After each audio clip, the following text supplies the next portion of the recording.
This time, I'd like to talk about the theme of starting IoT with an introductory electronics kit, aimed at those who want to create an IoT gadget but don't know where to begin. This episode will be divided into 3 parts. Please stay tuned until the end.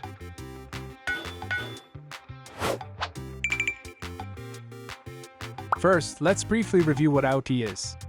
IoT stands for Internet of Things.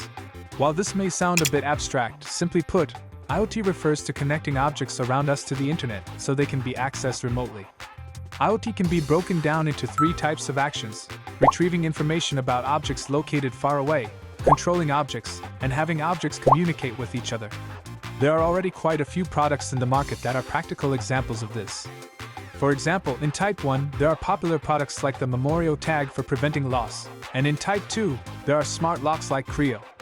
Many of you may already be using these. At my house, I found devices like the Philips Hue smart bulbs and the Ring smart doorbell. As you can see, IoT is becoming quite a familiar concept. That was a brief review of IoT. Now, being surrounded by all these IoT gadgets might make you want to try building one yourself. I've come across quite a few posts on forums like Yahoo Chibukuro where people express such thoughts. However, even if they have a clear idea of what they want to build, many struggle with knowing where to start studying. So, for those interested in creating their own IoT gadgets, I'd like to introduce the Obniz microcontroller board, which is great for beginners. Obniz is a microcontroller board specialized for IoT development. Its biggest feature is that it simplifies the often complicated process of setting up network connections. The starter kit for Obniz is priced under 10,000 yen and comes with 4 input and output devices, along with plenty of sample programs. This means even those with no prior knowledge can get started and have things working on the same day they receive it. This time, I'll introduce 2 sample programs to experience building IoT gadgets. For the first type of IoT, I'll show you how to retrieve information from an object located far away. First, scan the QR code displayed on the Obniz with your smartphone. Press Go to App Development and log into Obniz. If you don't have an account yet, make sure to create one beforehand. One of the sample programs is called Temperature Sensor and Graph, so we'll use that this time. All you need is the Obniz board and the temperature sensor included in the kit. Connect the temperature sensor to pins 0, 1, and 2 on the Obniz as shown.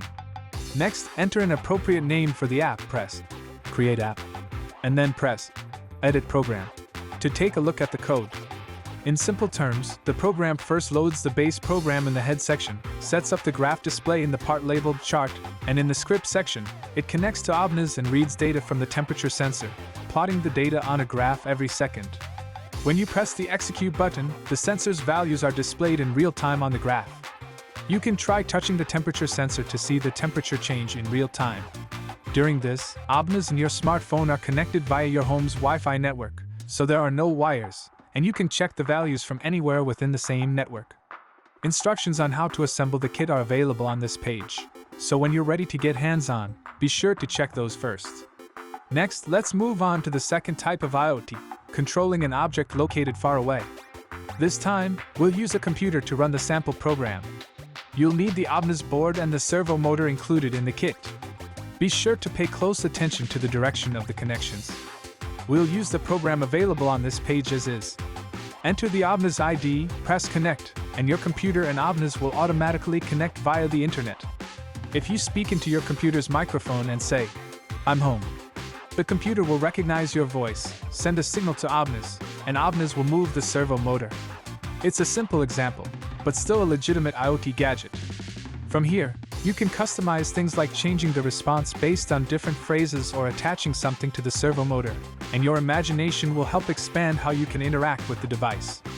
So, that's how we use the Obniz starter kit and sample programs to experience IoT. Lastly, I have one piece of advice. With Obniz, you can create programs using 2 different methods: HTML programs and block programs. If you're not yet familiar with programming, I recommend using the block program method. Block programs are also used in children's programming software like Scratch, and with its Lego block-like interface, it allows you to program in a fun and approachable way. After playing around with the sample programs, as a next step, try customizing the block programs by gradually changing parameters to make it your own. This time, I introduced the Obniz starter kit for those who want to create an IoT gadget but don't know where to start. Personally, I believe the best way to learn a new technology is by getting hands-on experience.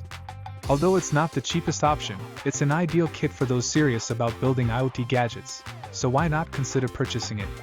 And with that, that's all for today.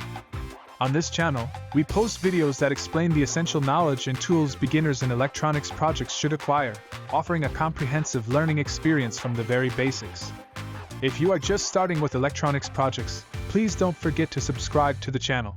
We also welcome your comments and likes on this video. Wishing you a wonderful experience with your electronics projects.